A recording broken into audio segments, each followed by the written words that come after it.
Welcome, everybody, to the championship city of Minneapolis. We're nearing game time at the Metrodome for game one of the national semifinals. So come on inside and pull up a chair for the next 5 hours. We start out with Michigan and Cincinnati.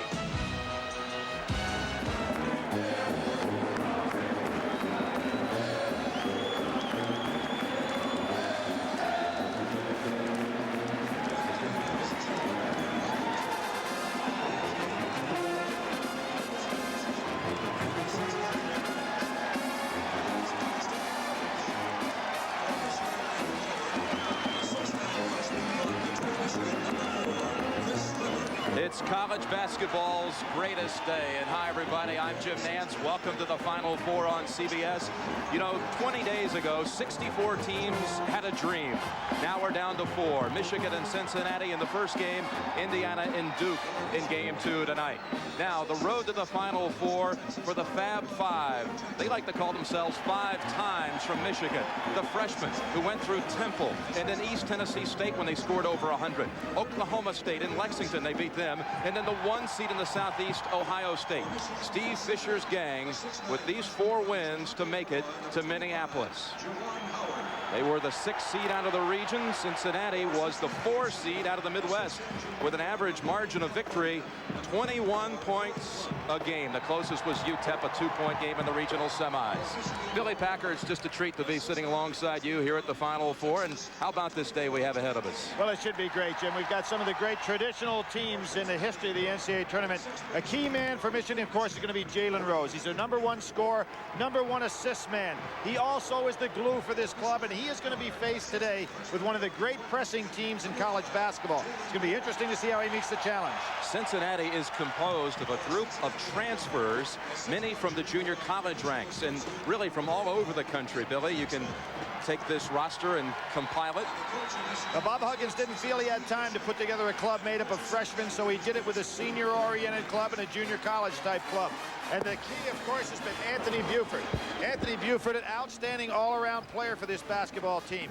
He was given the opportunity to be the leader of this team immediately after the end of last season, and he's come through very well. #2 scorer, great all-around basketball player. Well, Billy, let's set the starting lineups. The 5 freshmen for Michigan: Weber, Jackson, Howard, Rose, and King. And then Jones is the leading scorer and rebounder for Cincinnati.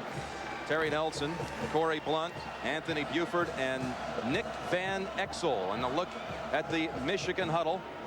Michigan in the visiting uniform since they had the lower seed to get here. They were a 6 out of the Southeast, while Cincinnati was a 4 seed out of the Midwest. Steve Fisher in the huddle, 11-1 in the NCAA tournament, coaching today against Bob Huggins in his 3rd season at Cincinnati. Now the officials for game 1. Ed Hightower from Alton, Illinois. Don Rutledge from Windermere, Florida, and Jim Burr from Latham, New York. And Jim, I would say all 3 of those men going to have their hands full today. These 2 teams came out. There's a little jabber in between the 2. They have, of course, even though they have not played yet this year, there is somewhat of a rivalry between the great club that they came from Michigan, and the great Big Ten situation, and maybe somewhat of an underrated and underknown Cincinnati bunch. Corey Blunt and Chris Weber start the Final Four with the Bearcats in control, and Nick Van Exel.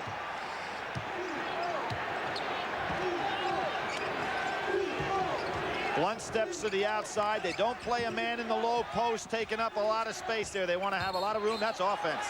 He wrapped his arm right around Juwan Howard, and it's called against Cincinnati on the first trip. But Blunt showed that he's not afraid to put that ball on the floor and make a move. And here comes the press. Matching up with Buford, looking to pick off any long pass. Jalen Rose doubled up, gets it over to Howard, and a steal right away. Van Exel. He'll shoot 2. Jim Van Exel's had a great NCAA tournament, and what he did there is what he does so well when he penetrates. He used his body to lean in on Howard, who is an excellent shot blocker. But here it is, the first time they turn the ball over on Jalen Rose. Juwan Howard cannot get to it, and here comes quickness. Van Exel takes it right to the hoop. Howard, who's quick for a big man. Now watch this lean in. He takes the ball right into Howard and then makes it impossible for him to block it. 2 for Van Exel. He's a transfer from Trinity Junior College in Texas. He had 22 against Memphis State when they blew out Memphis State in the Midwest Final. Neither club a solid free throw shooting team. Here's the pickup. Trapping off even missed free throws. Jimmy King. Straight man to man. Howard Nelson goes inside. Weber. Oh, nice turnaround. Half hook. And Jim, if Nelson is going to allow Weber to get the ball that low, he has no chance. He's given up about 3 inches and a lot of leaping ability. Notice total movement. Nobody in the low post stationary. Buford, three-pointer. Weber comes right out of it, and it's stolen away from him. Cincinnati will score for the first time on a slam dunk. What's made this team so great is their ability to go ahead and press out of any situation. That was a missed field goal, and they were still there to press. Weber's got to learn he cannot put the ball on the floor in that backcourt area against this team. It's Terry Nelson on the jam, and that ball deflected out of bounds. It belongs to Michigan. Jim, another thing you've noticed that so far Cincinnati has been able to force Michigan to send the ball down the sidelines. That's exactly what they want. Michigan's got to figure out a way to get the ball to the center of the floor. Ray Jackson touching it for the first time. Here's Weber out high. Oh, they challenged Howard. He'll take it in the lane, give it up to Weber. Again. Beautiful half hook. You know, we haven't even seen Chris Weber use that shot very often. Jim, we've covered him a number of times this year. He usually shoots the turnaround jumper or takes it to the hoop for the dunk.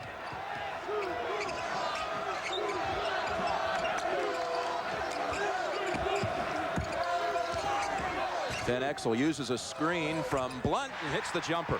He's shooting 67% from outside in the tournament, and after missing the 2 free throws, he redeems himself from the outside. There is Jones, an excellent defender, playing in the backcourt, a little more size. Wide open is Weber. Couple of fakes. Oh, he had 3 players sail in the air, and the last one fouled him. Pretty good job by Nelson, though, because instead of giving up a dunk, and he said he is not going to give up any dunks to Weber, he puts Weber on the foul line where he has just now gone over the 50% mark as a free throw shooter. What was it Nelson said? He'll be on the floor before he dunks it if I'm in the area. He said he'd be looking up at me.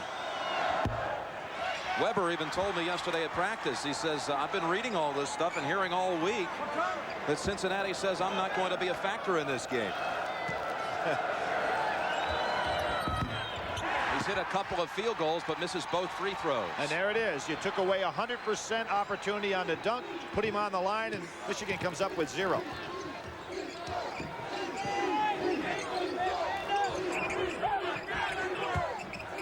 I don't sense any intimidation out here on the part of Michigan against this Cincinnati club. Three-pointer bingo for Nick Van Exel. Jim, not only is he shooting over 60% in the tournament, that started with the great Midwest tournament, so he's on some roll. Jimmy King comes right back to tie it at 7. Bob Huggins upset with that. When that ball gets down the corner, he wants not only somebody playing Jimmy King, he'd like to have a double team down there.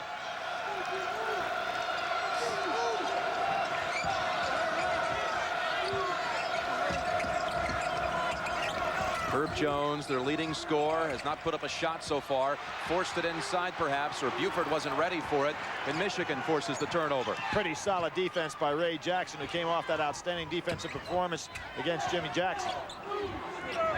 King, he's hit 1 already. Make it 2. Number 1 3-point shooter for Michigan.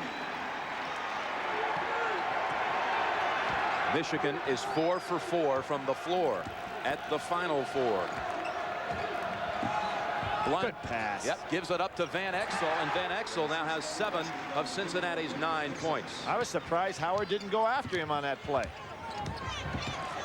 Rose penetrating and scoring for the first time today. Jim, he's so tough at 6'8". When he penetrates, he's got that ability to go up with that little leaner left-hander of his. Our first whistle under 16, an official timeout, game 1 at the national semifinals.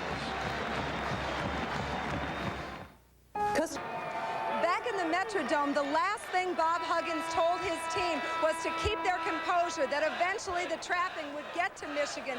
Anthony Buford said they like to play defense because all the traps and steals lead to alley-oops and dunks. Jim? Well, that was how they scored their first basket, a steal and a dunk for Nelson. Only one missed shot in this game. Cincinnati 4 out of 5, Michigan 5 for 5.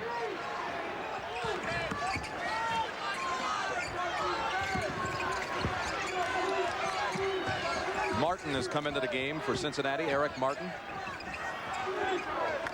Good rub off by Van Exel. He didn't get the ball. Jimmy King cannot afford to allow him to rub off that way. Van Exel. He'll beat him. Oh. Turned it over.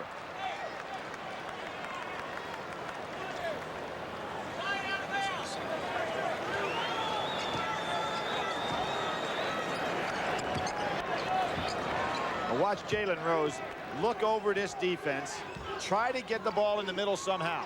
Oh, tough pass. That's going for the home run ball too early. Got to flash guys up to the top of the key, get the ball in the middle, and then break down the defense.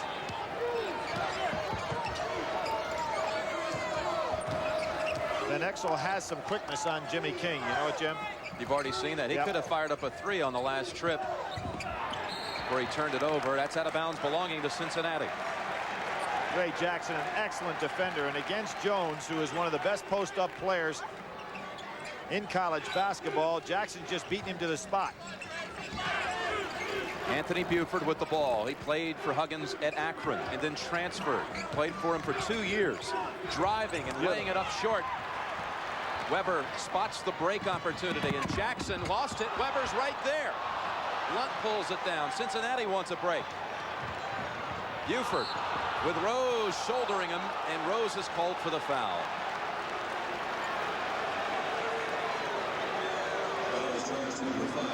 Well, repeat champions, Billy. It hasn't happened since 1973 with UCLA, but Cincinnati pulled it off in 61 and 62, celebrating the 30-year anniversary of that last championship. Of course, during that time, beat the great Jerry Lucas Ohio State teams and had a chance to become the first three-peat college basketball club, and got beat by Loyola in that great overtime game.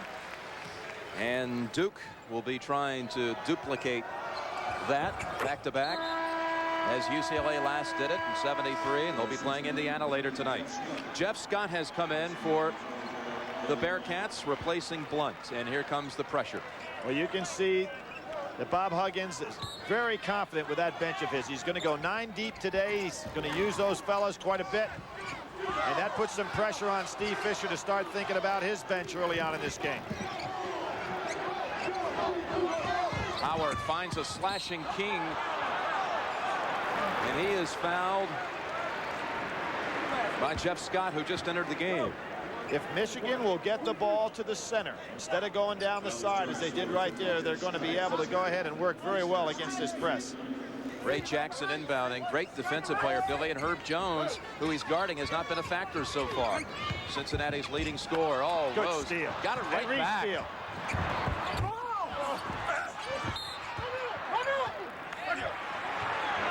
Now, this is an area on the floor, particularly with Corey Blunt not in the game, where Michigan can take advantage if they can get the game in the paint. Blunt's coming right back in. Scott's been in the game, Billy, for a minute, and he's already been assessed 2. Well, I don't think he's got. Let's see if he's taken. Yeah, he is taking Scott out. I thought maybe that Bob Huggins might try to get big there and play Scott together with Blunt. Howard, turnaround over Jones. Oh, look at Van Exel get up. You said he's quick, Billy. He can leap. Martin coming on a wing, tries to get it over to Jones. Wolverines race ahead. Tough pass. Weber trying to go inside to Howard. Well, we've seen Chris Weber on the break try to make a play that's not quite the calculated pass you want to make at this stage of the game. It's kind of like Rose's long pass. I mean, it was there, but he didn't have to make it quite so such a fancy play.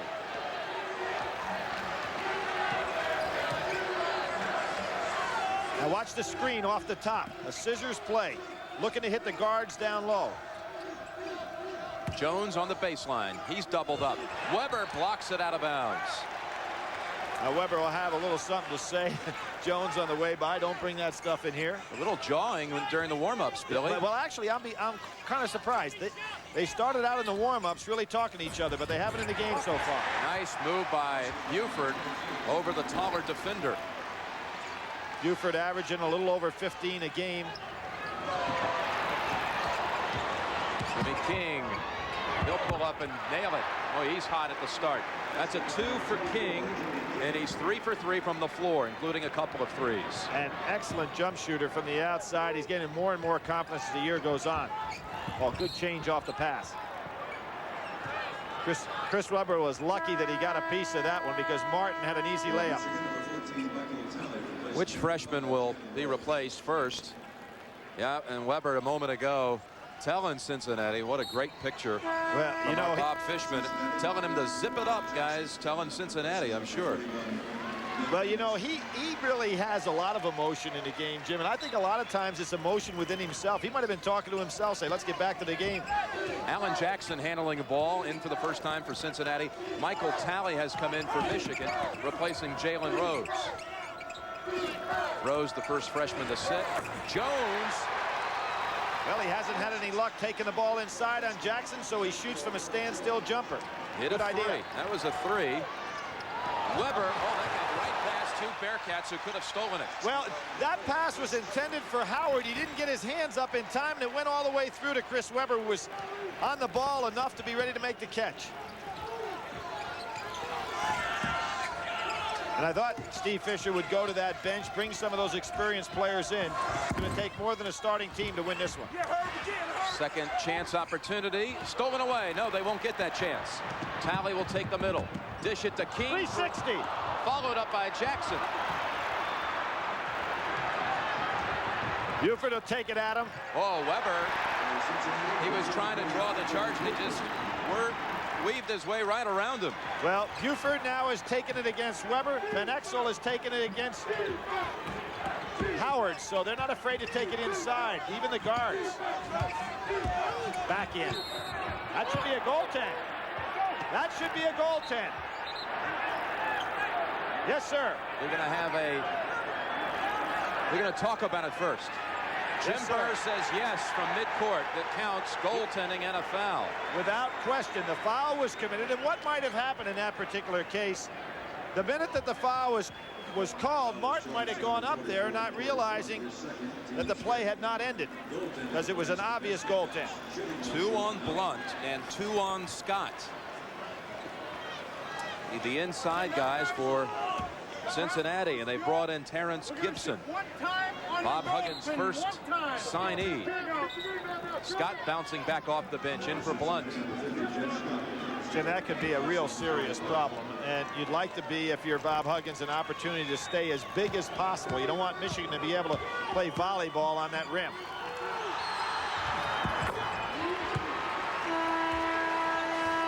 An officials timeout with 11:58 to go in the first half.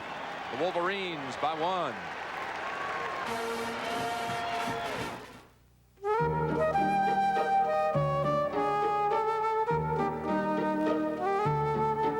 These extinct relics of American business remind us that waste and inefficiency don't pay. And that while perhaps it used to be impressive to throw money around, today it's more impressive not to. A timely reminder from the only company that guarantees 10:30 overnight delivery for up to 40% less. UPS. This is our vision of what a luxury sedan should be. Not because it offers rich leather and anti-lock brakes, but because it comes standard with an airbag on the driver's side and the passenger side as well, creating a luxury sedan where even peace of mind is shared. The new 929, the first luxury sedan from the new Mazda. It just feels right. It is one of the most rigorously tested fluids on Earth, relentlessly measured for maximum protection against the friction, the heat and stress of today's engines. It is today's Quaker State. The Big Q is One Tough Motor Oil. A car with a worn suspension is more than uncomfortable. It's unsafe. But Midas puts you back in control. For a limited time, buy one shocker strut and get the second for 50% off. For a safer suspension, nobody beats Midas. Why did Hertz invent #1 Club Gold service? To beat the rush hour. See, every plane and everybody seems to land at once. But with Gold service, there are no counters and no paperwork. You go nonstop to your car with your name in lights. Hertz, #1 Club Gold. The best reason yet why Hertz beats the rush hour. Call Hertz today for low daily rates on Lincolns with free unlimited mileage. He heard voices that made him kill their daughters. He says he's all better. Would you let him go free? 48 hours, Wednesday. Jimmy, you want to see what it looks like to play against a tough press? Michael Talley sees everybody coming, throws it, fires it right for Howard. It's an errant pass, goes by Howard, but look at the ever-alert Chris Webber, grabs it and dunks it on through. So Talley had the right idea, and it turned out to be the right play, even though it was an accident. Blistering pace, over 60% for both teams from the floor. Double O post. Gibson, good bounce pass inside to Jones.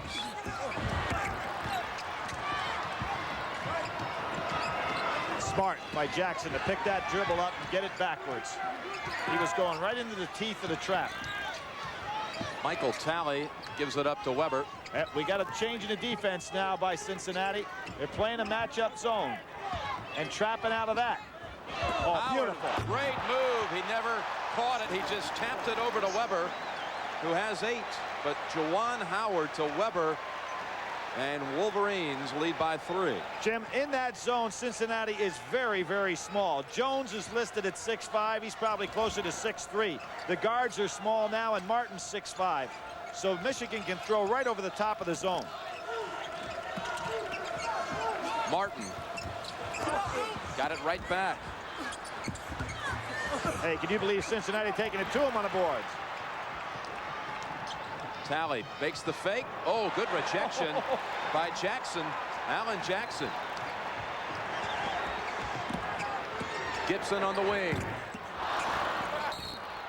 Oh, Scott could be. Yep, Scott's a hit with his 3rd.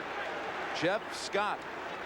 Now they're really going to be small because Nelson, you can't afford to put Blunt back into the game. He's got 2. So now Nelson comes in to be the tallest player on the floor. This is going to be a very difficult couple of minutes for Bob Huggins' club. That's 16 fouls. You see Terry Nelson back in, the team comedian at Cincinnati.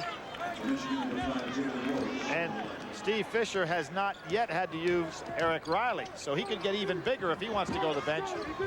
Howard, jumper.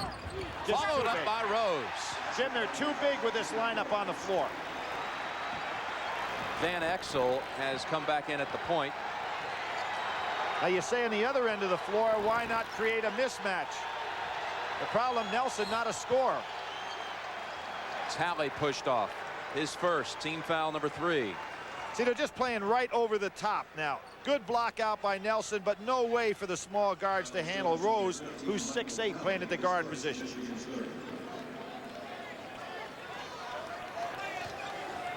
Bob Huggins' worst nightmare, get his big people where he was going to have a problem matching up anyway in such early foul trouble. Van Exel, 3-pointer. Webber now with 4 rebounds. See what else is tough now with Talley, King, and Rose in the game. They have 3 ball handlers. Talley, oh, what a nice move that is. Talley, who has really been one guy frustrated by the curtailed playing time. He has started some this season, getting some minutes here and looking good. Jimmy had a great game against Indiana this year. 3 for 4 threes. He had 15 points in the game. Obviously a guy who knows what starting's all about. He was there at Michigan in the past. Almost stole it to Talley and King punched up ahead to King. Jones, oh, he's lucky. Van Exel hustled also. Jones takes it into the second row of photographers. Buford, three-pointer. That ends a 9-0 run by Michigan. Well, Cincinnati really needed that play, and you just think it could have gone the other way because Michigan just was an inch or so away from being able to have a layup. Yeah, Van Exel really made a play there, coming back down, Billy. Now watch this.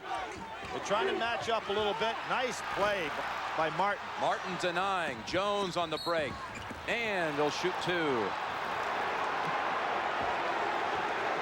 Herb Jones, great hustle, but also trailing was Van Exel. Well, Jim, he probably should have taken that ball with him out of bounds, because by tapping it back in, Michigan had two men there. If it had not been a big play by Van Exel, Michigan has an easy layup. He'd have been better off just taking it with him. Here comes Riley. Now, here's where Michigan really has an advantage. Out goes Howard. In comes an even bigger Riley, and we know how well he played in the NCAA tournament in the key win over Oklahoma State. Had his best numbers of the season in that game. 15 points, 10 rebounds. Jimmy King was hit with the foul, and Jones will shoot one more. Top junior college in the country in 1990 out of Butler Junior College in Kansas. And Jones, the shooter, comes out. Gibson returns.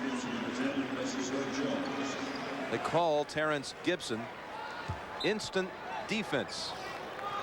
You often hear instant offense as a nickname. I remember Benny Anders used to be known as that. Really, you know, Steve Fisher doing something here that I think is very smart. He's got three guards really in the game right now. Two big men on the inside. Here's that 2-3 matchup. So he's got a lot of good ball handling. Raised off the fingertips of Cincinnati. Michigan has it. The other thing he gets is both King and Jalen Rose playing, in effect, wing positions are going to be dangerous rebounders.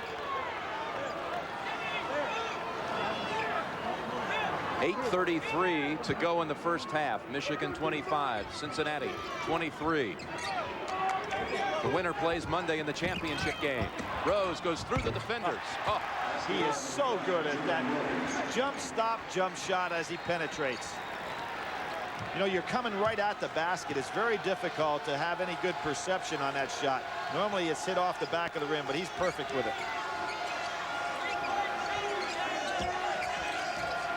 Riley on Nelson. He can afford to drop out and help block some shots here. He knows Nelson's not looking for his shot. Van Exel fired it inside. Nelson able to get it back. Oh, a hold against Weber. Martin has got a quick first step. He's an excellent leaper on the second jump, and he just went right to Chris Weber. That's the first against Weber. Team foul number 5. Well, see how quick Martin was with that first step. Weber lays out. An official's timeout. A tradition unlike any other. The Masters on CBS. Even with shift-on-the-fly four-wheel drive.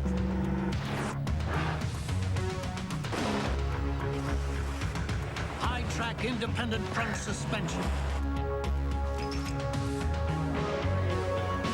And a rugged fuel-injected V6. There are still some places you'd never dream of taking your family unless you owned a Toyota 4Runner. Go ahead, put yourself out there. Tie game. Back after this. Twist off 7-Up caps and win as the Uncola celebrates the 100th year of basketball. Collect all the 7-Up caps you can, because if you spell Y-E-A-R, you'll win a $10,000 college scholarship or win a Spalding mini basketball instantly. So collect your Uncola caps and win. 7-Up employees not eligible. Win part of $1 million in scholarships from 7-Up, the Uncola.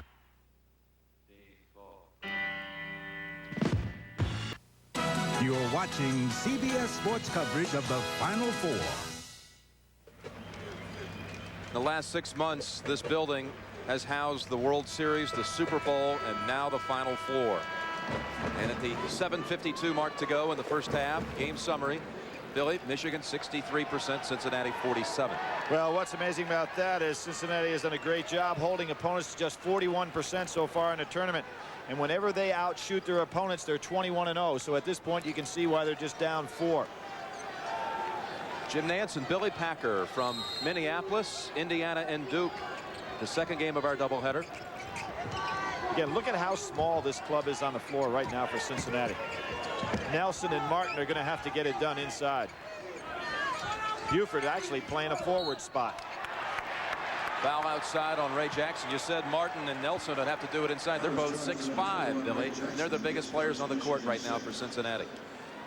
As I said, Buford's lined up now with Jackson. That helps Michigan a little bit in the fact that they get their best defender on the most dangerous player out there now. First on Jackson. Each team has committed 6 team fouls, so 1 away from the bonus.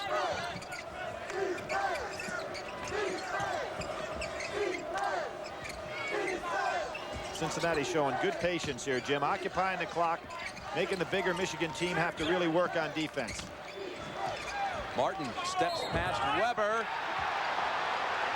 That could be a huge call. That's going to be Riley that went down. They're going to call him for getting over underneath. Basket counts. This is an excellent move by Martin. He goes right by, and that official was all over it, Jim. Riley just, he did not have position. I was surprised how easy it was to get past Weber.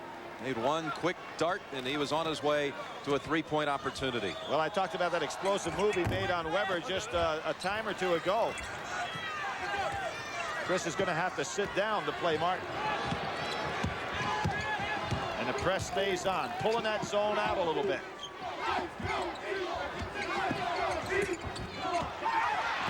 They've got the break. This will tie it at 27. Terrence Gibson with the layup. Excellent job by Bob Huggins' club. A 9-2 run for the Bearcats. And a foul on Martin, who pushed off. Talley will be the shooter. He'll shoot a 1-and-1. Steve Fisher, 11-and-1 in the tournament. Well, you notice some other fellas on that list we'll probably see a little bit more of today. Mike Krzyzewski, Bob Knight. He says the most important win of them all was his first, when he stepped in the tournament and had a struggle against Xavier. He said, had I lost the Xavier game, I never would have been the coach. Never would have hired me. Juwan Howard has come in for Michigan.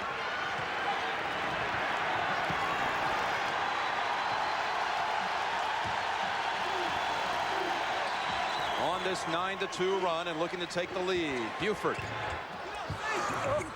Oh, what a tip. That's Martin. See how quickly he gets up on that second lead? And Gibson gives the Bearcats the lead.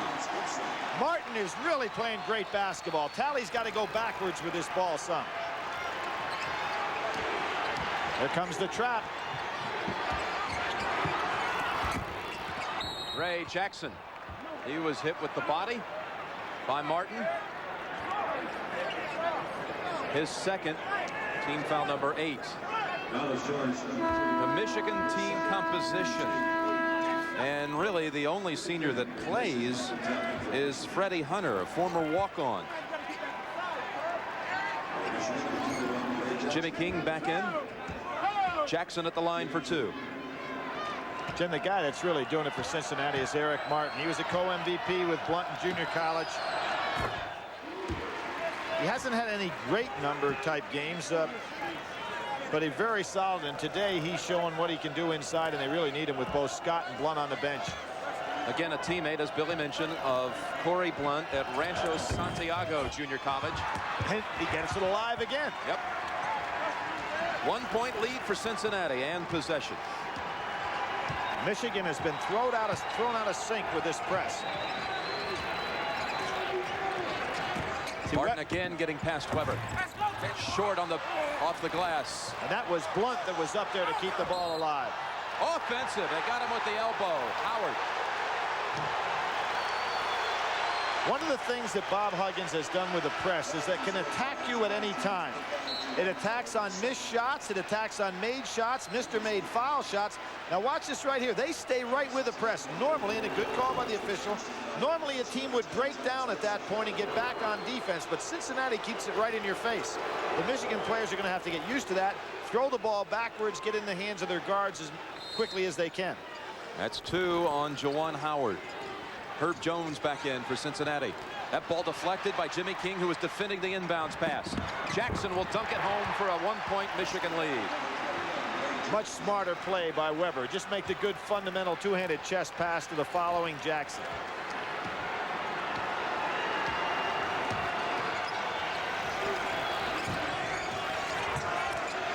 Van Exel really posts up well, but he's just not getting him the ball on his cuts. King knocked it out of his hands. The first sentence of the preseason media guide at the University of Cincinnati says, no more talk. No more talk.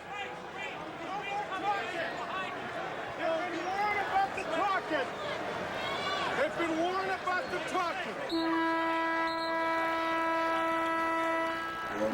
But Jim, we thought this would be the game of the great debate. It hasn't been quite as physical as I anticipated, but there is a lot of jabbering and a nice piece of officiating there to say, hey, let's play the game. Riley in for Weber.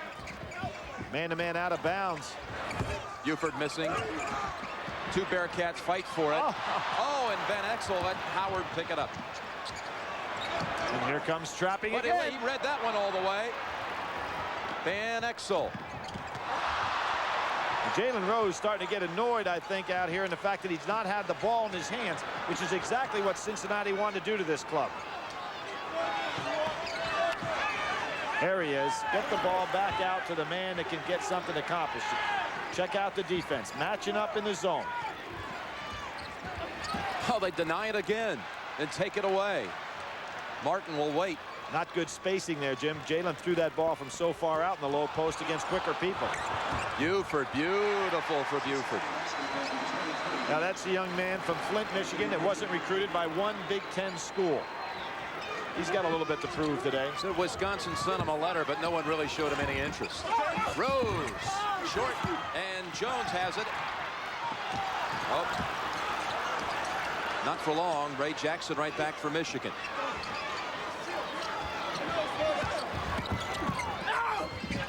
Rose missing. Riley saving. No, on the line. Television timeout under 4. 31-30 Cincinnati. Well, this building yesterday had 33,000 fans in attendance for practice. Jim Nance and Billy Packer with you at game 1. What do you think so far, Billy? Well, I'm very impressed with Cincinnati's press, Jim. They force 20 turnovers a game. They pick up about 9 steals a game. What they've been able to do right now, as you can see, Michigan's had 29 possessions.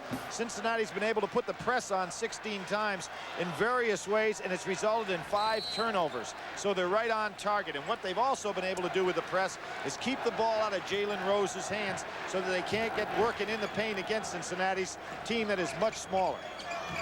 I was about to say before, their media guide started the season by saying this is a team that's an unknown entity, and that certainly has been the case. They're still unknown somewhat, even at the Final Four. Van Exel. That was very smooth, wasn't it? He's on a roll. Yes, he let Jimmy King know that he just faked him out and got that jumper off. Not a good place to pick up your dribble. They said it was contact from Buford. Jim, against the press, and you know where the pressure points are going to be, just as you cross half court. So if you're Jalen Rose, you cannot pick up your dribble at that spot because you have no alternative then. Howard was coming to him, but he didn't have a good position. First on Buford, team foul number 9, so it's a 1-and-1 for Juwan Howard. Played his big offensive game of the year against Indiana this year. Solid defender. Remember how we speculated had Eric Montross signed with Michigan instead of North Carolina and followed in his father's footsteps. May have perhaps altered the future Fab Five signing. I talked to Howard about that. He says, yeah, probably would have altered my decision to come to Michigan. And then who knows what would have happened, Jim. Weber in for the shooter. As Howard was the catalyst that brought Weber and Rose, King and Jackson.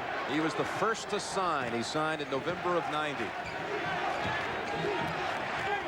Before his senior season in high school. Jones playing way out on top. It looks like they're going to try to get Buford and Van Exel a ball. Nice. Oh, nice teamwork.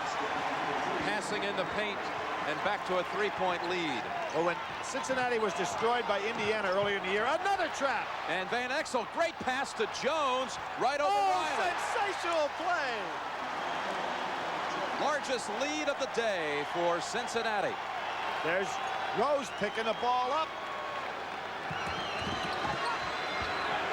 Boy, they have really taken Michigan out of their half-court set. Van Exel with a push-off.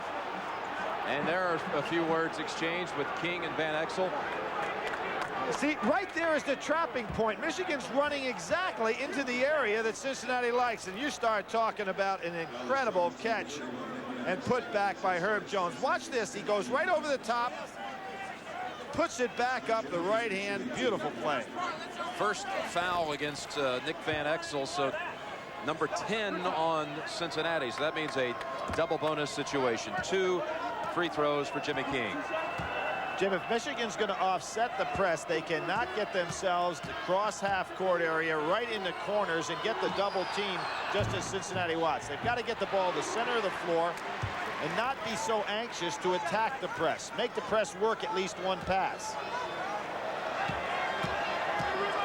Jimmy King, Mr. Texas basketball last year in high school out of Plano, and he hits them both to cut the lead to 3. 10 for King. Jimmy King right now has his hands full with Van Exel, who's as hot as any guard in the tournament. And he's trying another 3, but Weber, big time rebound. His 5th. And Jackson led Rose too much.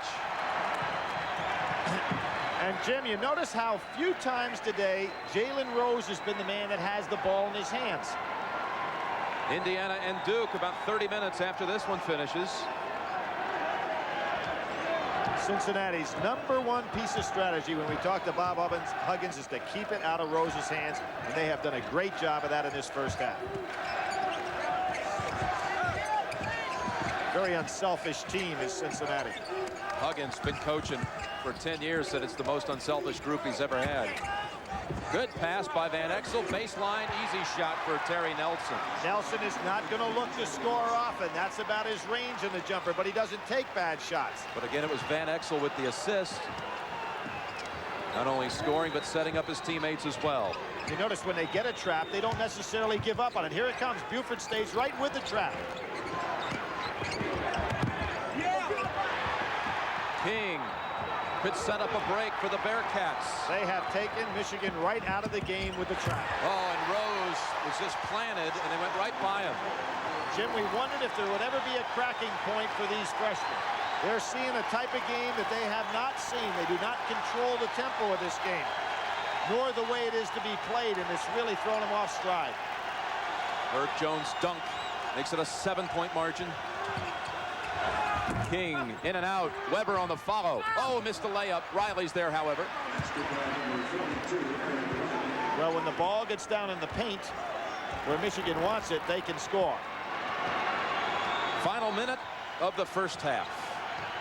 They're going to hold for 1. Good job. Michigan had gone 4.5 minutes without a field goal before that shot by Riley. How about Buford telling everybody what to do? What a leader out here. They call him coach. Yep. And he has the ball now, Buford.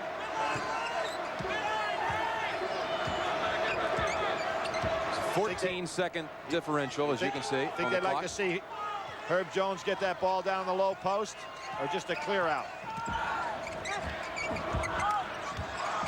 Jones driving. 2 seconds. 2 seconds on the shot clock. They reset it as it goes out of bounds to 5. Well, and the thing, Jim, is going to be interesting here. I think they've got time for Van Exel clearing out.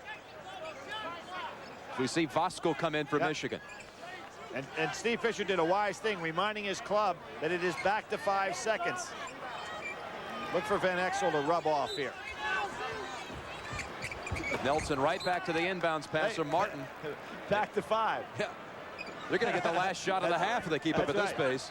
I was looking for a rub off, get Van Exel for the jumper on the side, but now he's taking the ball out of bounds. It's for Buford. Three-pointer. Oh. Tipped by Nelson. Nelson almost got it for a second time. And Weber up ahead. Oh, Jim, there's no. There is no way.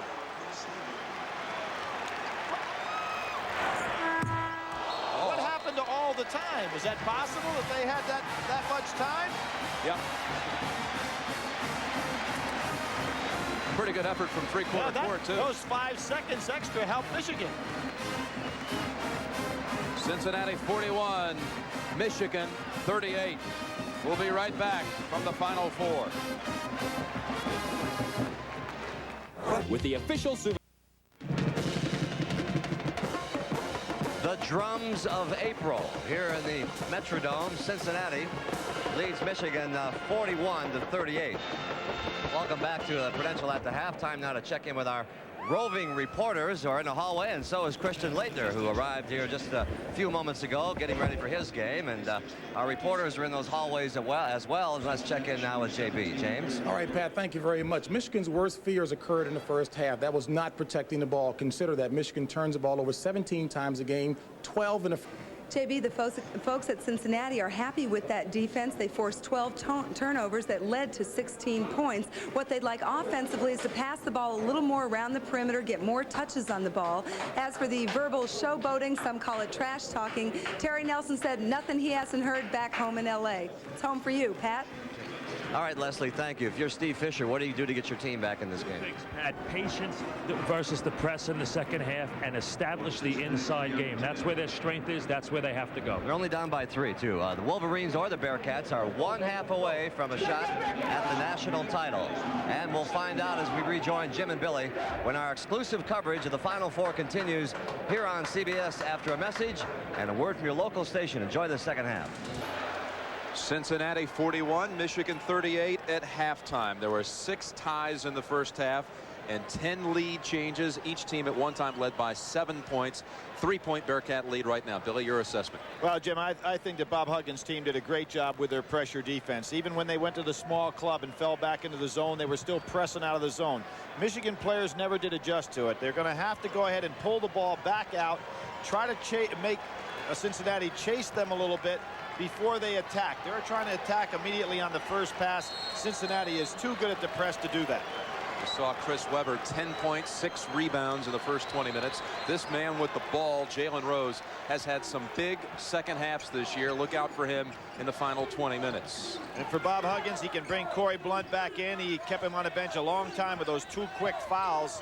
Scott on the bench with 3, but he dodged that bullet very well.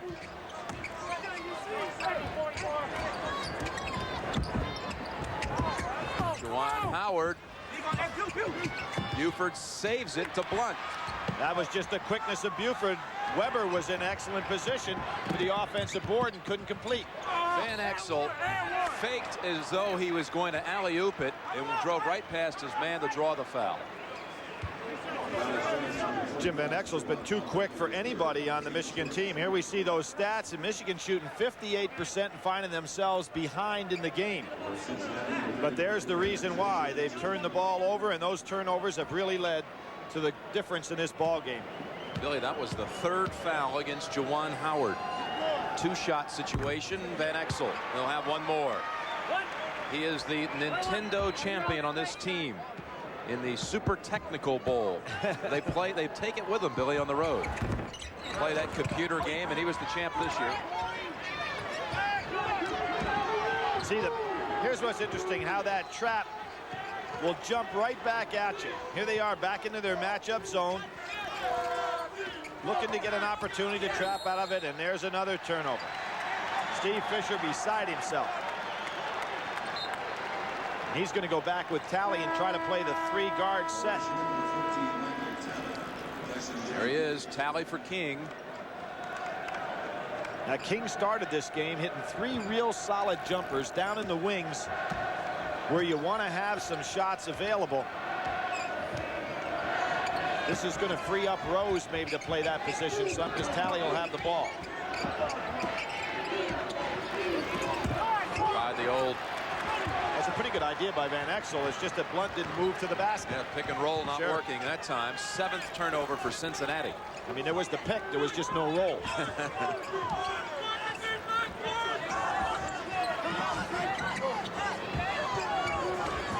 Every pass by Michigan seems to be one without any authority on it. There's a good two-handed chest pass, and that sets up a play. Herb Jones. 6'4", shortest man on the front line, but their top rebounder. Well, everybody from the Cincinnati club is quick getting off the floor. Jones, we saw Eric Martin. This man right here, Anthony Buford. Jones, three-pointer. Blunt better be careful. Almost over the back of Howard. You notice how Michigan didn't look to get that ball quickly up the floor, taking away some of their confidence on transition. Oh, he read that one perfectly. Herb Jones. Jim, no authority on the passing. Steve Fisher may have to go back to that starting lineup because Cincinnati has taken Jalen Rose out of this game. They're again picking up the dribble in the bad spot. Talley.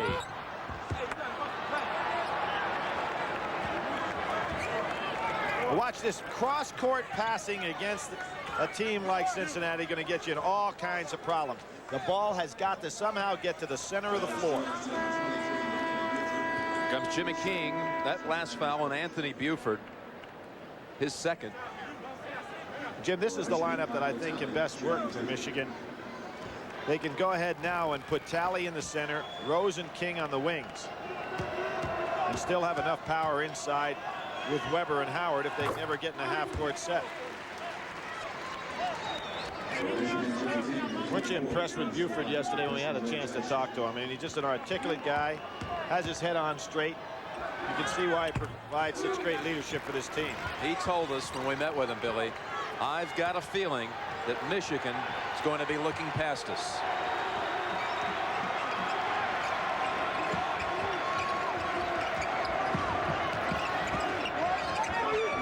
Oh, they try to set up Jones over here on the backdoor cut. Pretty good job by Rose.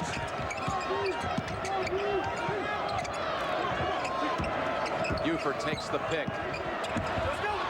Nelson wasn't ready for it. 2-on-2 with Rose, the trigger man. He didn't know. What a block by Blunt. He didn't know Blunt was behind him. Oh. And Exel blows right by Weber. Gave a little hesitation dribble, and Weber bit on it.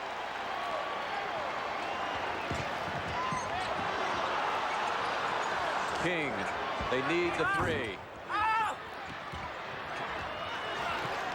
You can see Michigan players getting a little annoyed with each other, Jim. Howard, he'll shoot two. Look at some of the expressions on the faces of the Michigan kids. And maybe more than expression. First time we've seen this in this team, going back to that Indiana game where they played so positively, of course, in the tournament. Now they're starting to question themselves. You can see that. You're right, Billy. 2 for Howard. That was the second foul on Terry Nelson. Billy, I want to tell a story about this young man signing with Michigan. We talked about it earlier. He was raised by his grandmother, Janie Howard, and she had to sign his letter of intent. He made the decision on November the 14th of 1990 before he went to school. 8 o'clock in the morning. She told him after he signed, "You made the right decision going to Michigan." He said, "Grandmother, why didn't you tell me that all along?" She said, "You're going to need to make some decisions," as Weber follows up. "You're going to need to make some decisions one day on your own." Later that afternoon, while Howard was at school, his grandmother passed away of a heart attack. And there is Chris Weber taking a page out of Duke's book. He slaps the ground defensively and said, "Guys, let's get into this thing."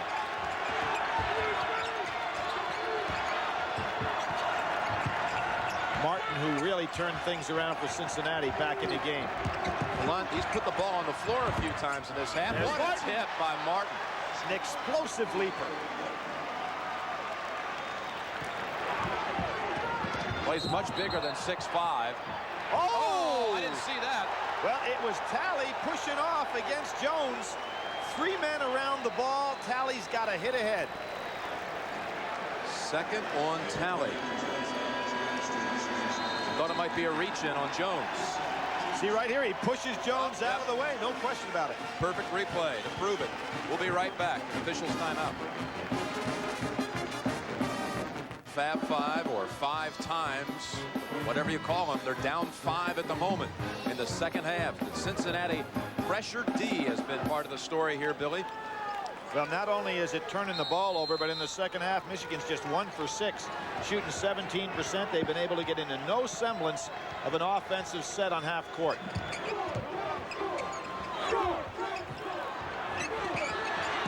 They'd like to have Martin with Chris Webber one-on-one.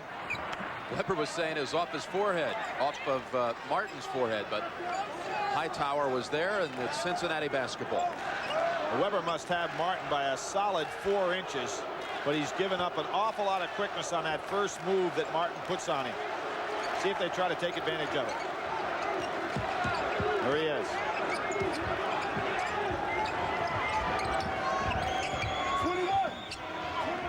Terrence Gibson back in for Cincinnati. Van Exel gives it back to Martin. Ball touched the back of the board. It's a turnover. Now what Bob Huggins is saying is that the ball was hit when it went up in the air off Martin's hand, and consequently it should be Cincinnati ball. And that's what they're going to call. Everything going Cincinnati's way right now. You see the play. Van Exel makes the good dump. Good play by Webber. He'll go up. Now see, the ball was hit by Webber before it hit the stanchion behind, so it's an excellent call.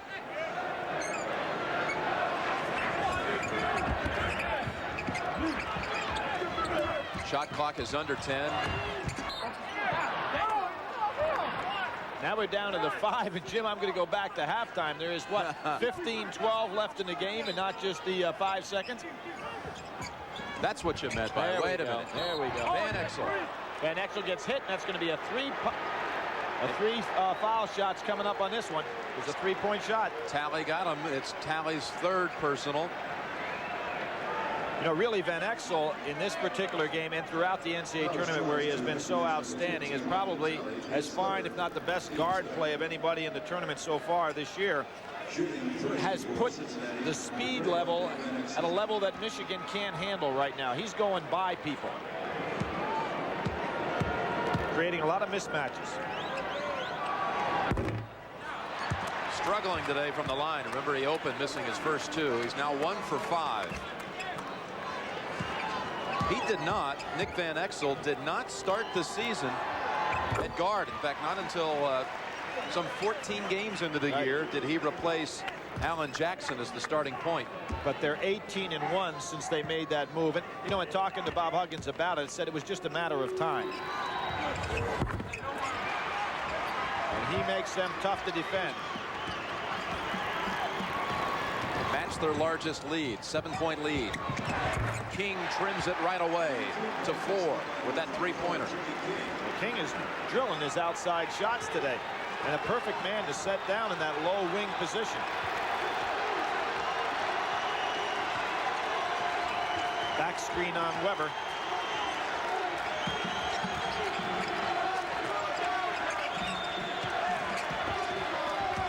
Motion offense right here by Cincinnati. Bounce pass to the corner. Van Exel gets himself some operating room. Missed the layup. Webber snaps it out to Talley. Goes behind the back to take the middle. Right into the arms of Howard. Good break for Michigan. Jim, you notice how little Jalen Rose is touching the ball. Cincinnati could not have planned it better. Almost invisible in the second half. See, Talley's got the ball a lot. Once he breaks that press, he should get it back to Rose. 3 players around Jones. Was lucky to get that one out. Martin thought about popping the jumper. Now spins around Webber. And Blunt's going to be over the back. Number 3 for Blunt. Huggins will probably let him go. He's got Scott on the bench, who was not particularly effective in the first half, picked up 3 quick ones himself. Well, a moment ago, it was 50-43. Now 50-48. Michigan can tie it or even take the lead on this possession. Well, Michigan has to figure out a way to get the ball over half court and then get into their offense in the low post. They have not been able to do that the entire game. Jimmy King. Still haven't. Rose able to race that one down. Rose wants it back. See that 2-3 matchup zone causing all kinds of problems. How about Van Exel? Stripped it right out of his jump shot. He's going all the way.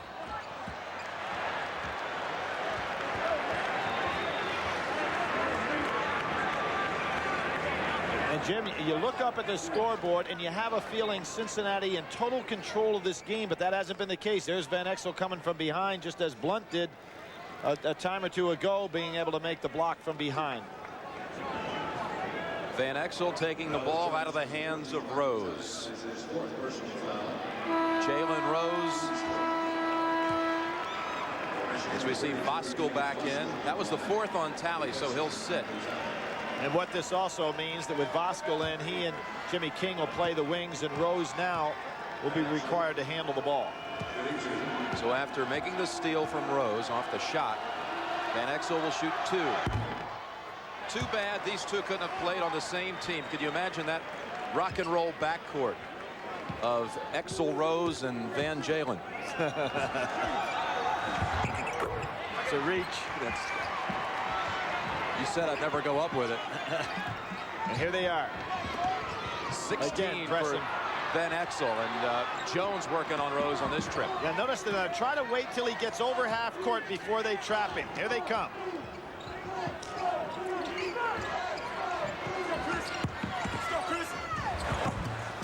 Soft touch by Weber. Back to a 2-point lead for Cincinnati.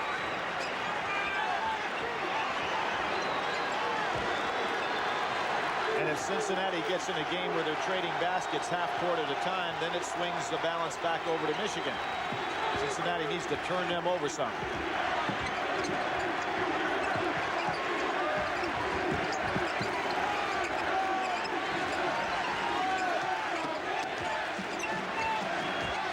Jalen Rose will have his hands full with Van Exel's quickness. Double low post.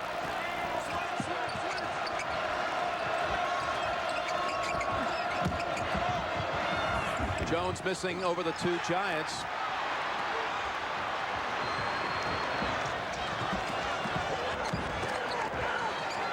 Voskuhl.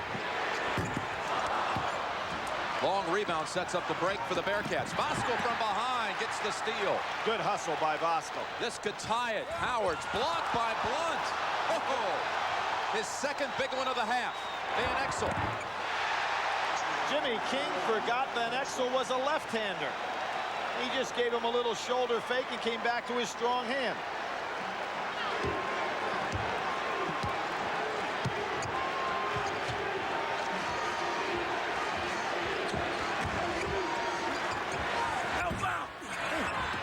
One of the few times today that Michigan has gotten the ball where it needs to go, right onto the foul line area, and then dumped down inside.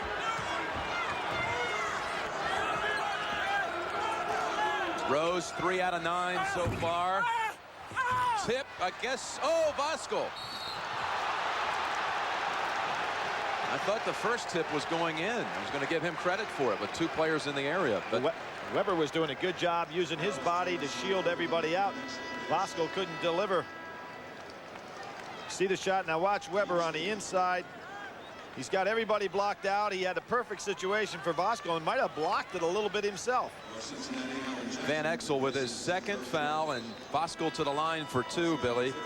He's an aerospace engineering major at Michigan, as we see Scott with 3 fouls back in for Blunt.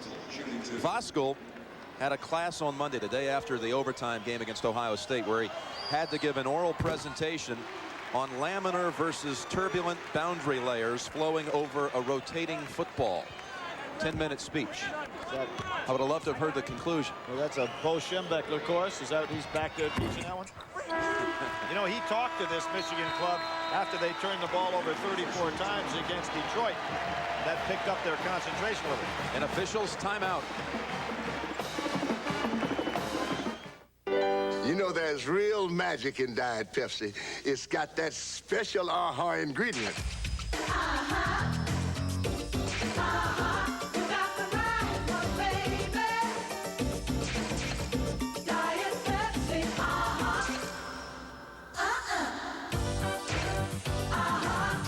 The right one, baby. Hey. Okay, girls. Now, what's that magic ingredient? With 100% Jim Nance and Billy Packer, and we welcome you to Game 1 of the national semifinals. Cincinnati is led by as many as 7. Second half field goal percentage, Billy, that's telling for the Wolverines. It really is, and they have not been able to get the ball down the low post at all after shooting a good solid 58% in the first half. And Van Exel is on a tear. He started off hitting those jump shots. He's been too quick for any Michigan defender in the man-to-man. Had big games. You know, Memphis State hit 22, 8 for 11 in that game. Had 18 in the first game against the official Iowa lottery drawing, and your first chance to win our $100,000 cash game. Correctly match 5 numbers in any order, and you can win $100,000. Here we go. 34, our first ball. 34. 13 is the next ball, number 13, and then 32, number 32. Here is 28. Check them closely. 28, and the last ball, 17, number 17. Now, with the jackpot estimated at $1.3 million, let's play Lotto with a wild card. And 36 is our first ball. 36, and then 27. 27 in this game, of course, looking for 6 numbers in any order. There's 38. Number 38. Auditors in the studio this evening from McGladrey and Pullen. There's number 32. 32. Cash prizes for 4 or 5 correct numbers. 37. 37. Lots of 30s tonight. And the last ball, 23. Number 23. Here's another way to win from the Iowa Lottery. You can win up to $20,000 when you play your wild card. Tonight, it's the 3 of Hearts. The 3 of Hearts, the wild card. $100,000 cash game numbers. There they are. And your Lotto numbers, 36, 27, 38, 32, 37, and 23. Tonight's wild card is the 3 of Hearts. Mike Pace for the Iowa Lottery. Play Lotto often. It's a great chance to change your life. Outside, Blunt surprising everyone, and the rebound to Rose. Jim, the worst thing you can do in basketball is take a bad shot because your teammates don't know it's going up and they're not in position to rebound. And it sets up that right there. It sets up a break that ties it. Jalen Rose now totaling 8 points in the game. Under 10 minutes to go. First game at the Final Four. I'm not saying that Blunt can't make that shot, but nobody anticipated it. So nobody was there to go ahead and have good defensive block, offensive rebounding to get any rebound for it. Michigan was off to the races. Martin, tough angle. How about his hands? Oh, what an angle. Great Almost hand. Impossible. He has 8 off the bench. With the 2 big guys in the game, Jim, the traps have not been that effective. Weber turns around, way short. On one bounce, Martin has the rebound. Alan Jackson back in. He handles the ball now for the Bearcats. In the backcourt along with Van Exel. Well, that allows Van Exel to play number 2 guard. Jackson handling the ball. Don't think I've ever seen a point guard with the number 52. Well, you've seen guards. Don't guards sometimes have 52 in football? Oh, offensive guards. Yeah, right.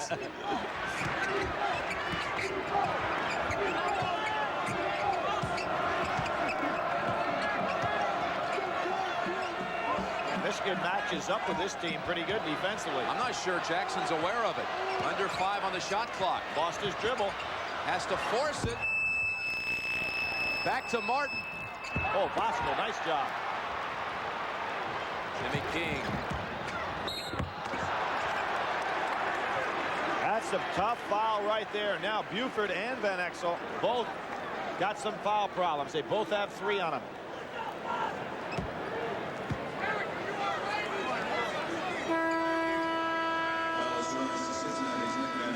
Jones and Nelson, 2 starters back in for Martin and Scott. Weber's out for Michigan, and Riley back in. And you can see that Bob Huggins gave a try to play both big men at one time, but their pressure defense really fell when they had that lineup out there. Now they come back with a rested Nelson. And of course Herb Jones on the floor too. Buford comes in for Van Exel. Now you can see what he's doing here too. He doesn't want Van Exel, who's got that great quickness and is having the hot day offensively, to pick up that 4th foul with 8 minutes to go.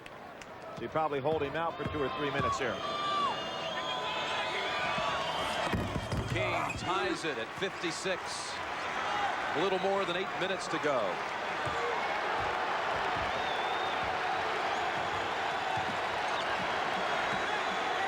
You know, there's been an ebb and flow to this game, Jim. You feel now that Michigan's gaining a little confidence, that they haven't been turned over in a while. Buford bounces it inside. Jones turnaround. Howard had position on the rebound. His 6th. Jalen. Bosco. Tied it up.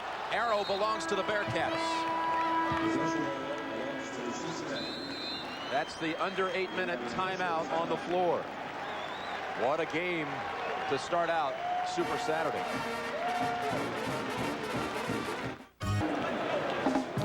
Well, at today's women's Final Four, Western Kentucky advanced to tomorrow's finals and will play Stanford. Stanford for the 3rd straight year, upsetting Virginia.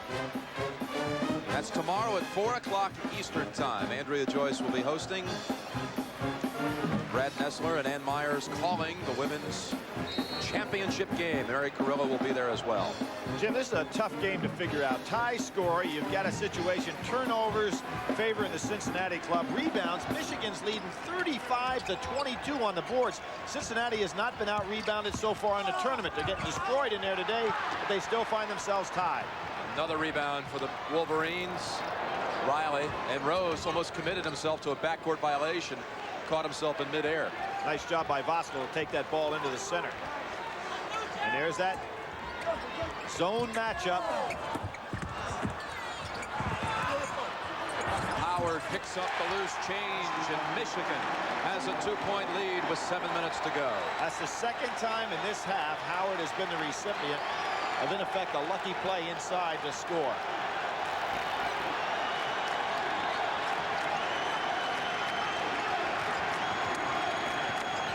An 8-2 run for Michigan. Tough pass, Buford. You can see some confidence building for the Michigan team.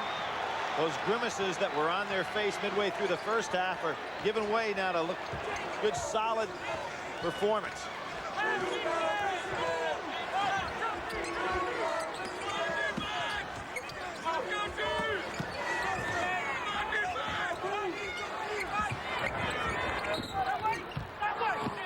Offensive foul on Riley, pushing off for position, his 2nd.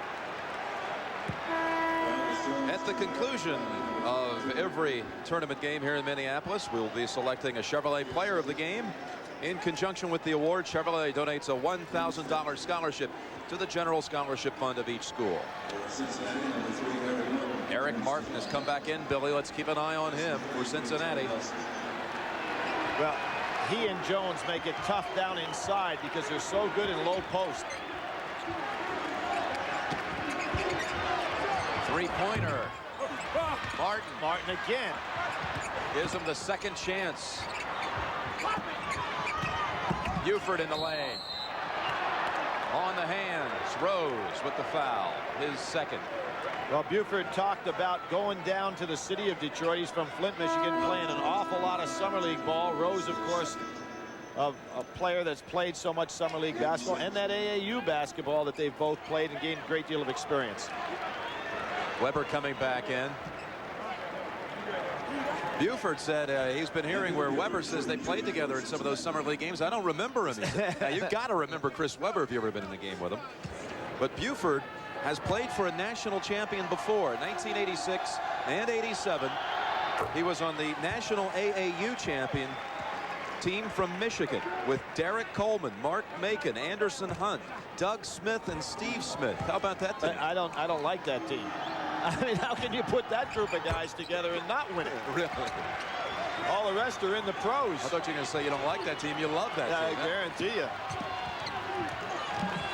Bosco putting the ball on the floor a lot. Buford has tied it at 58, nearing the 5:30 mark. Bosco showing confidence. Score the basket, and he'll shoot one. Jim, you hit it right on the head. He has come into this game with a confidence that the other players are starting to pick up on. And we're talking about a man that was a starter at the beginning of this year. And one of the real tributes to Steve Fisher's coaching has been the fact that the fellas that were unseated as former starters on this club have really stayed on the bench with a positive attitude. Riley, we saw get his chance against Oklahoma State and deliver. Voskuhl is delivering today. Three-point play and a three-point lead for Michigan. Van Exel with his 4th foul. I would say this time down the floor, get Van Exel into it somehow. He's been too quick for Michigan when he's touched it.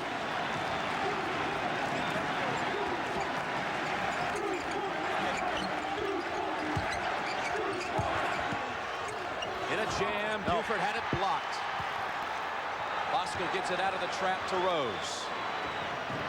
Beautiful. Here we go. Wolverines now gaining confidence. Bob Huggins said, I've seen enough for the moment. Timeout, Cincinnati.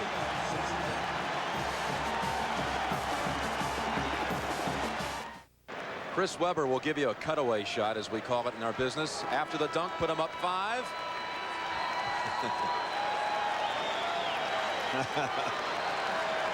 Well, the expressions have changed, Jim, and so has the confidence level of Michigan.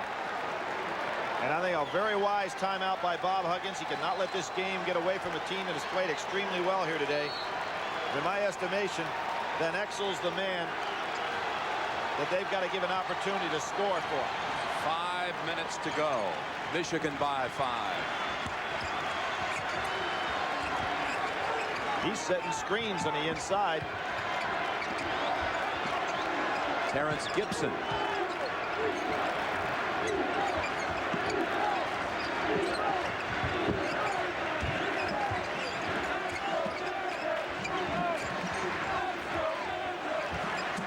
Good defense and good patience. There he is. Just too much size in there. Loose ball tied up, belongs to Michigan. The arrow belongs to the Wolverines. Well, Bob Huggins got it to the man that he wanted to have that ball, but Van Exel had to make too many moves to get inside, and then there was so much size in his way. Michigan's turnovers in the second half, they've well, they had to get back into it, down 7 at one time. Well, I think one of the keys to that, Jim, has been attitude. Instead of trying to make huge plays, long passes, they're now starting to get more solid. Reach in by Jones. His first, team foul number 8. It'll be a 1-and-1.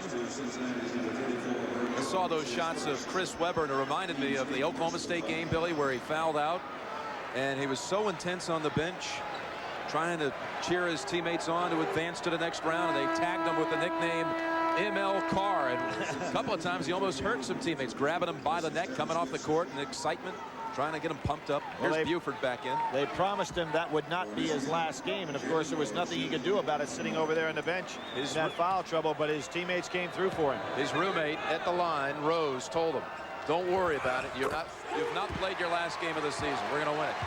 And they did win that game. And then they won in overtime against Ohio State. And today they've come back from 7 down in the second half. This free throw could put them ahead 7. And Jim, getting down to crunch time, it's interesting that of all people, Isaiah Thomas talked to this Michigan bunch and said, there's Voskuhl again coming up with a big play.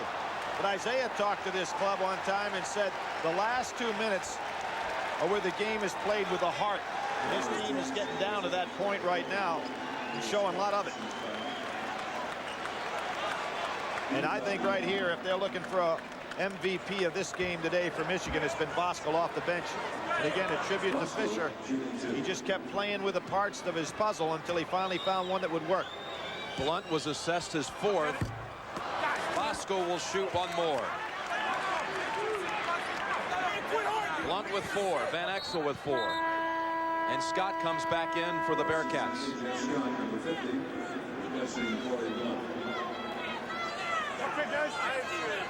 The Great Midwest Conference puts a team in the Final Four in its first year in existence. You have to go all the way back to 1977 when UNC Charlotte went from the Sun Belt. That was the last year Cincinnati was in the tournament before this year. They were Al McGuire and Marquette's first victim in their championship run in the 77 tournament. They had not played in the tournament in 15 years. And had beaten Marquette that year in regular season, but not when it really counted. Jones, a much-needed 3. Oh, how clutch was that? Good step out by Jones. Everybody had been cutting to the basket, and the low post was well covered. Cuts it to 4, under 4 to go. See, what Voskuhl's doing is penetrating and taking the ball back to the middle. And look at the difference between his passes and the floaters that have been thrown by King and Rose. They reached in. Buford forced the steal. They get it back ahead to him. Voskuhl, obvious basket interference. It's a 2-point game. Michigan by 2, 65-63. Jim, how about the smart play by Buford? He looks back behind him to see if there's anybody coming before he makes the play. There's another floating pass. That'll get you in deep trouble. Timeout, Michigan. Michigan called the timeout. They had a quick double or triple team on Voskuhl at midcourt, so timely indeed for Steve Fisher, leading by 2.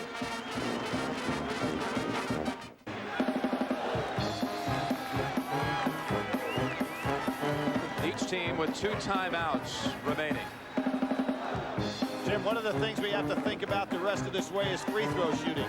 Neither one of these teams are good free throw shooting clubs, both at 65%. But one key factor is that Cincinnati will be shooting 2 on the next foul. Boy, there's a lot of passes that don't have zip on them, and that's what a trap would like to pick off. Matchup zone again. Laying back a little bit, not coming out the trap. Voskuhl, 3-pointer. Oh, man. No way. Bob Huggins says, how can you let that man open? Remember the first game we did, Michigan and Duke? At that point, Steve Fisher said he's our best perimeter shooter. And here we are. Almost a whole season has passed, and he comes to the front.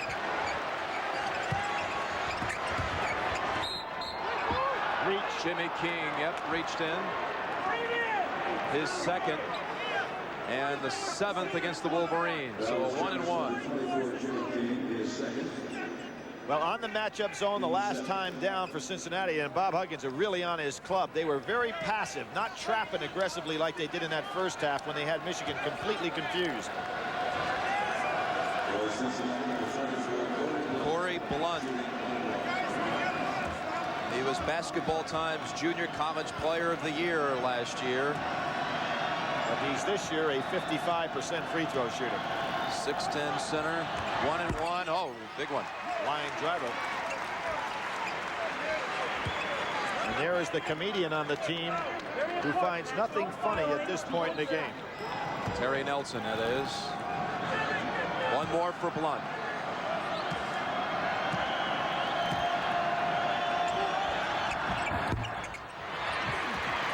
(68-64). Maize and blue.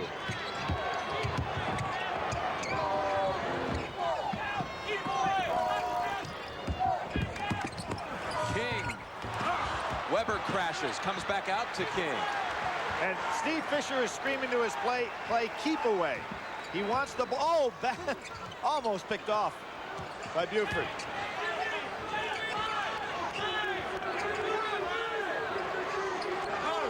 He wants to force that trapping defense to get spread out so you can make a pass.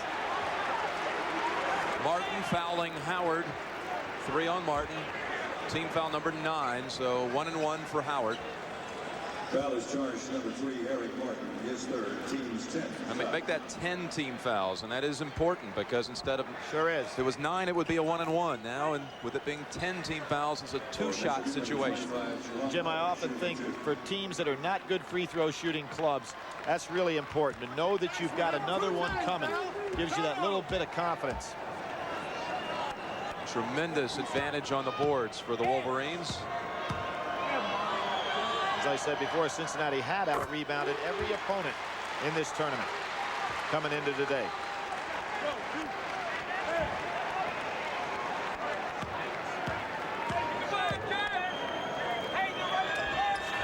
Hit them both. Michigan by 6. Well, they've got the Fab 4 and 1 out here now. The one being Voskuhl.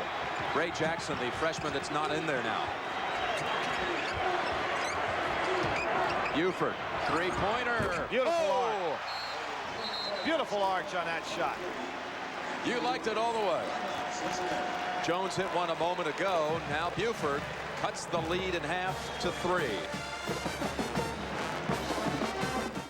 He may be a super NCAA championship highlight video. Call 1-800-999-VIDEO. That's 1-800-999-VIDEO for the 1992 NCAA championship video.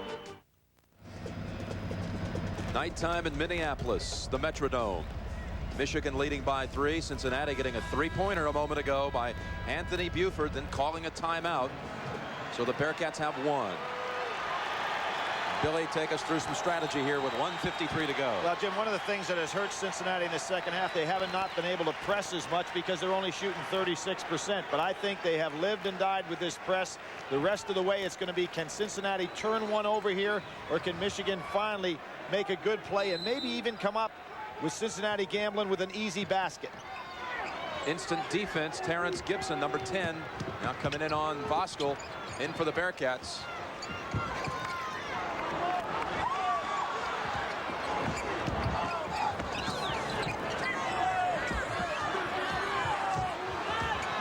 And they're back to the man-to-man pressure here. Tough shot by Jalen Rose. What a save by King. And a foul against Cincinnati. That was a tough shot by Rose. He almost got it, though. Yeah, he took on the challenge from Anthony Buford. Probably not a smart move on his part, and got lucky as Jimmy King, his freshman teammate, comes up with a sensational save. There's the tough shot. You'll see King go flying out of bounds and get a piece of it. And watch Buford, number 23, come over and commit his 5th. He reached in and he has fouled out. They'll miss his leadership with 1:27 to go. Jim, they still have him on the floor, so it must have been his 4th. Okay, no, all right. Thank you, stand corrected. Buford is in there. Well, they had originally announced. Our guy Mike Swanson heard the original announcement. They corrected it. I missed that. That's I apologize. Okay.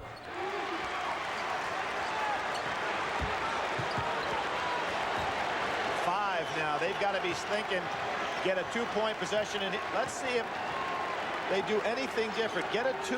You still got time enough to go for the 3-point shot later. Van Exel takes the 3. They have position underneath. That was Martin that got a hand on it. Now they're going for 3s. Buford, gave it up at the last minute. Jones.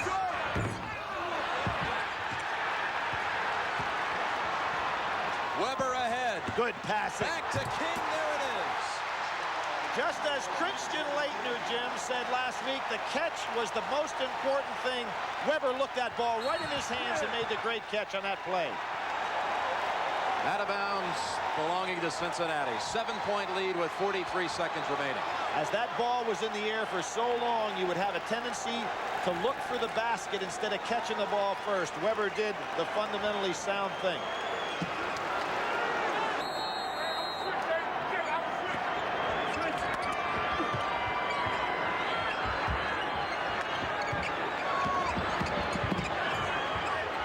Jones. Boy, Martin, who's been there all day. Almost had a 3-point opportunity underneath.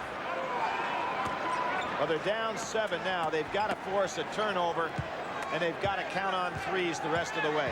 I thought on that one possession, Jim, they had enough time to go for a 2 inside to Martin and then try on your 3 later. But they were really set on shooting 3-point shots. Gibson back in. Martin kept it alive with his 9th rebound. Big performance off the bench. Jackson in also for Buford. 35 seconds to go.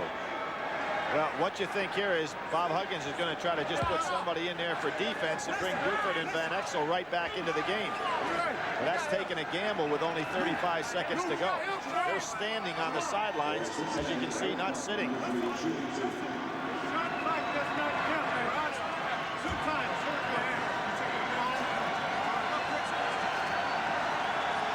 Two for Eric Martin.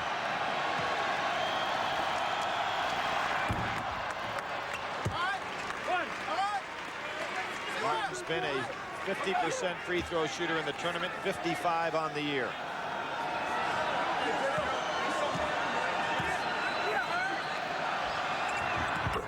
Perfect. Talley comes in. Voskuhl is out. And Voskuhl gets a standing O for the Michigan faithful. He's been the guy that did it today for him. Gibson reached in on Rose. Sent him to the line for 2. See what Bob Huggins is doing. Using his 2 offensive performers, using Gibson and Jackson to commit the fouls. Lengthen this game as best he possibly can. When we get back to the point that they will be shooting 2, makes it a little easier. Go right back in. Rose at the line to shoot 2. I asked Rose and Weber what they were doing 3 years ago when Michigan was at the Final Four in Seattle. And they said on that Final Four Saturday, we both were rooting for Illinois. Wow. We thought they were more exciting back then. You know what's interesting, Jim? We talk about the game coming up with Duke and Indiana and everybody talking about the repeat. But I saw a stat that actually staggered me a little bit. The 5 freshmen from Michigan were all born in '73, which is the last time we had a team repeat. That's right. It's hard to believe. Jalen pounds the floor. The margin is back to 7. 33 seconds to go. Michigan. Each team has 1 timeout remaining. And this remarkable group of youngsters that has really swept the country. Perhaps more popular than any team I've seen come on the scene since Phi Slamma Jamma 9 years ago. And they're now just 33 seconds from playing for the national championship. Well, Jim, there's only one thing Cincinnati can do right now, and that is pray that Michigan can't drop their foul shots. What they're going to have to do is foul on their end of the floor, whether on defense, and go for 3-point shots on offense. And the way that Jalen Rose hit the last 2, and we saw a complete change in the facial expressions of the Michigan players midway through the second half, and it's continued right now. They're playing with great confidence. And a good job by Juwan Howard to step out, take away the 3. Buford, high arching shot. Chased down by Martin, gives him another chance. Buford again. Blunt kicks it out to Van Exel. They want the 3. Oh, and he gets. It's a 4-point opportunity. Be a basket. That's going to be a 3. I believe it's going to be a 3 and a foul shot. Going to be a 4-point opportunity. Now nobody has raised their hands. Yes. Now they have. What happened? A complete breakdown by Michigan's players when the ball went inside. Corey Blunt did a great thing, and Voskuhl got caught charging in. And Nick the Quick put it up there. What a smart play by Van Exel. He reminds me of Nate the Skate Archibald. Extremely quick. Kenosha, Wisconsin native. But that was a case, you know, if you're Michigan, you've got to think and surround the 3-point area defensively and let them make a 2-point putback. And he can cut it to 3 with 14 seconds remaining. And you know what's going to happen on the inbounds pass. Go for the steal and foul. Oh, big miss. Oh, they get the ball back. Under 10. Nice screen by Blunt. They don't have to have the 3. Well, now they do. Time running out. It's over. Michigan is playing Monday night for the national championship.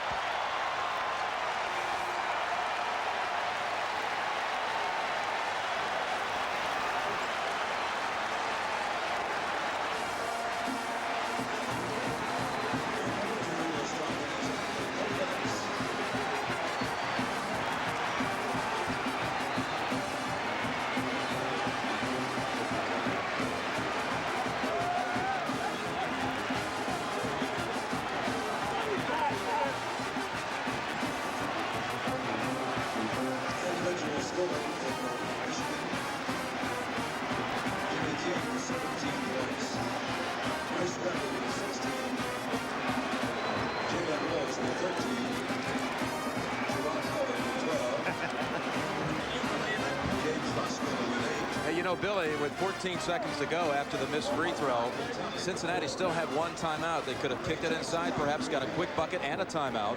And then gone for the foul.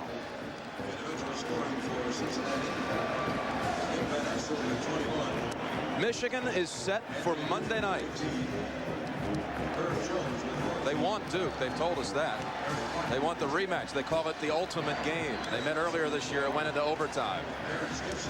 Pat O'Brien is coming up as we continue on CBS after this word from your local station. Congratulations, Steve Fisher and Chris Webber. This is just a dream season for you guys. The freshmen are playing for the title on Monday. It wasn't easy today, I know. Well, you know, we said it all along, but we believe it, and we know it's going to happen now. I mean, we're in the final game, and we really can't ask for much more except to win it. And I just thank God, you know, the Lord's just blessed our team a lot. Steve, how did you guys come back from 7 down in the second half? Billy hit it on the head. James Voskuhl came in, and the tenor of our mindset seemed to change. We looked a little more under control and a little more poised, and we knew they were going to have some runs, but this big old rock in there, that helps a little bit. Another double-double today. Billy? Steve, in regard to the way Cincinnati played, I thought particularly in the first half, their press was almost awesome. It really threw you off stride, and it did take the ball out of Jalen Rose's hands. What were you thinking about with Talley coming in there and spreading it out a little bit? Michael Talley is a point guard and knows how to play, and we just felt we could put him in, relieve maybe some of the pressure on Jalen, and have another ball handler that could relieve some of the stress for him. And then it turned out that you go to Voskuhl, and he's the guy that sets the tempo to get you rolling in the second half. And he's supposed to be your best outside shooter and not the ball handler. Well, we've had people come up big. Oklahoma State, it was Riley. Today it was Voskuhl. To get where we are, that has to happen. Well, here's a guy that's only lost one game in his life in the NCAA tournament. So he's 12-1. 12-1 now. He'll coach his 100th game at Michigan on Monday night. Chris, congratulations. Steve as well. And let's send it back over to Pat O'Brien. All right, Jim, thank you. Get a sense of how big Chris Webber is there standing next to Jim Nantz. Cincinnati came up short today. Leslie Visser caught up with Coach Bob Huggins in the hallway after the game. Oh, I'm sorry. Coach, a gallant effort. In the second half, you led by 7 points. You were outscored like 20-8. How did it slip away?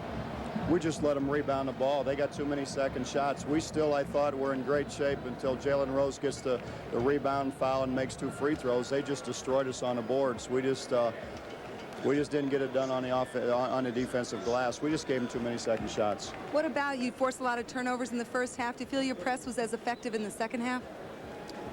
The press wasn't effective because we didn't score. I mean, you don't score, you have a hard time getting in the press, and we scored more in the first half, so consequently we're in the press. Score 41 points, you're going to have more of an opportunity to get in the press and get the press set up. But again, that wasn't the problem. The problem was we didn't rebound the ball. They beat us on the offensive glass. What will you tell your kids? It was quite a remarkable run for Cincinnati this year. We're going to be back. Contrary to what everybody thinks, we're going to be back. And, you know, we've got some guys coming back, and we've had a good recruiting year, and we're going to be back here again. So we'll live to fight another day. Well, it was a great run for the great Midwest. Thank you, Bob. Thank you. And so the coach with a great attitude there telling our Leslie Visser, we're going to be back. We'll look for that. Our Chevrolet MVPs for this game, Chris Webber for Michigan, 16 points. And for Cincinnati, Nick Van Exel, who had 21 points on the night. And Mike, pretty good game. Really was a good game, Pat, and the 5 freshmen in Michigan to go into the championship game. But it was a junior, James Voskuhl, who led him there today. He was the key guy in the second half, settled things down. Michigan only turned it over once in the last 10 minutes. That was the key to the game. He was the big player for them in the second half.